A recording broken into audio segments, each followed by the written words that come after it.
Olá, olá a todos, Ronaldo Paiva aqui e hoje, capítulo 22, item 5, o divórcio. O divórcio é lei humana que tem por objetivo separar legalmente o que já, de fato, está separado. Não é contrário à lei de Deus, pois que apenas reforma o que os homens hão feito e só é aplicável nos casos em que não se levou em conta a lei divina.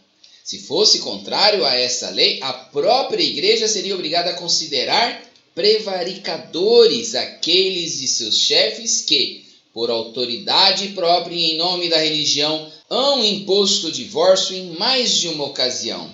E dupla seria a prevaricação, porque nesses casos o divórcio há objetivado unicamente interesses materiais e não a satisfação da lei de amor. Mas nem mesmo Jesus consagrou a indissolubilidade absoluta do casamento. Não disse ele: foi por causa da dureza dos vossos corações que Moisés permitiu despedisseis vossas mulheres? Isso significa que, já ao tempo de Moisés, não sendo a afeição mútua a única determinante do casamento, a separação podia tornar-se necessária. Acrescenta, porém, no princípio não foi assim.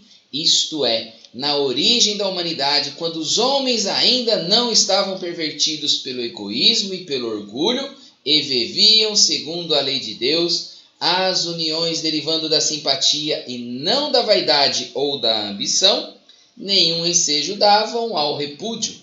Vai mais longe, específico caso em que pode dar-se o repúdio, o de adultério. Ora, não existe adultério onde reina sincera afeição recíproca. É verdade que ele proíbe ao homem despojar a mulher repudiada, mas cumpre se tenham em vista os costumes e o caráter dos homens daquela época. A lei mosaica, nesse caso, prescrevia a lapidação.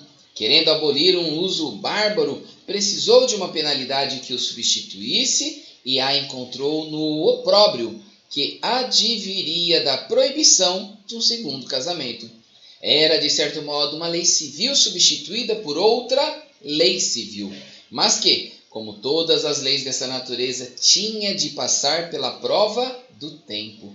Queridos irmãos em Cristo, fique agora com os comentários da leitura do dia de hoje. Até mais, tchau, tchau. Olá, irmãs e irmãos dessa caminhada evolutiva, seguindo com o Evangelho segundo o Espiritismo. Vamos hoje encerrar o capítulo 22, o item 5, que fala sobre o divórcio. Kardec trata desse assunto nos esclarecendo que o divórcio é uma lei exclusivamente humana, sendo assim criada pelos homens e é de total mudanças e transformações, visto que os homens na caminhada evolutiva transformam-se, bem como suas leis. Visto que é explicado que desde as épocas antigas isso aconteceu e de diversas maneiras ao longo do tempo, onde reinou a dureza nos corações, onde as barbaridades foram mais fortes, onde o egoísmo e o orgulho se apropriaram dos sentimentos. Diz também que em alguns casos foi necessária essa dissolução para assim se adequar a outra lei, a novas leis humanas. Necessidades são estas leis para nos ajustar, nos moldar de acordo com as nossas necessidades de evolução. Kardec escreve que nem mesmo Jesus consagrou a indissolubilidade absoluta do casamento, quando afirmou que Moisés mandou o homem dar a carta de alforria à sua mulher, repudiando-a, pela dureza de vossos corações.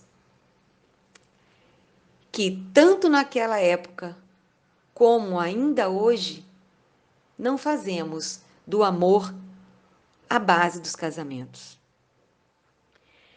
Jesus, quando se referiu à mulher adúltera, o fez sabendo que onde existe uma afeição verdadeira e recíproca, não existe o adultério.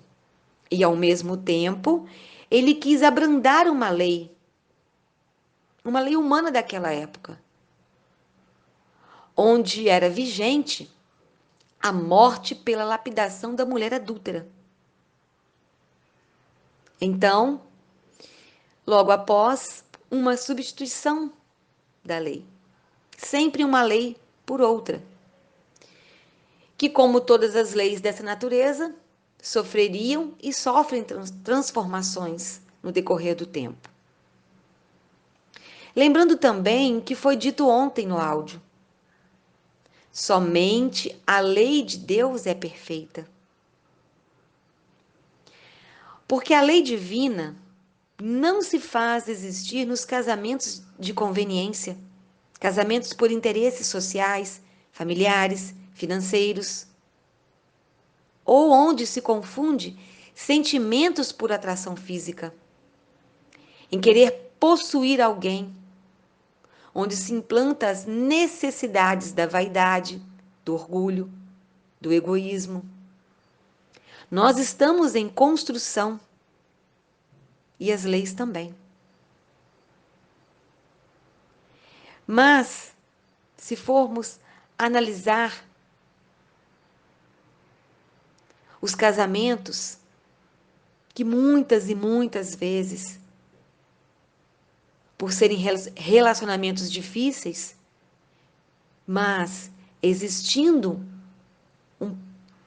amor, existindo simpatia, ou grande noção de dever, por alguma parte, por alguma das partes, então se faz de tudo que pode para a harmonização dos elementos da família. Devemos pensar nas renúncias, na tolerância, na paciência, porque percebemos que há possibilidades de melhoria nestes relacionamentos, apesar de todas as dificuldades.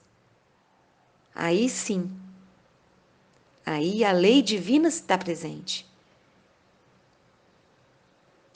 O Espiritismo admite o divórcio como uma última solução.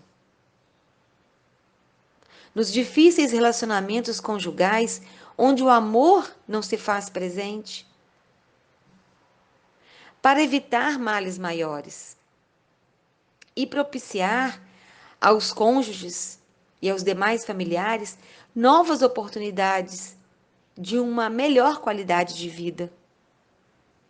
Desta forma, entendemos que a doutrina não é contrária ao divórcio, como também entendemos que a doutrina não estimula essa prática em momento algum. O que o Espiritismo nos mostra é que o casamento é a união entre seres com a oportunidade abençoada de desenvolvimento, desenvolver laços, desenvolver resgates, desenvolver provas. É uma oportunidade bendita que todos recebem, mas devem ser vividas pela lei de Deus, pela lei divina que sustenta e sustentará. Então, encerramos aí a contribuição dos comentários e leituras sobre o item e encerramos mais um capítulo. Que a paz de Jesus esteja conosco, que a alegria divina sustente os nossos pensamentos e nossas atitudes. Que assim seja.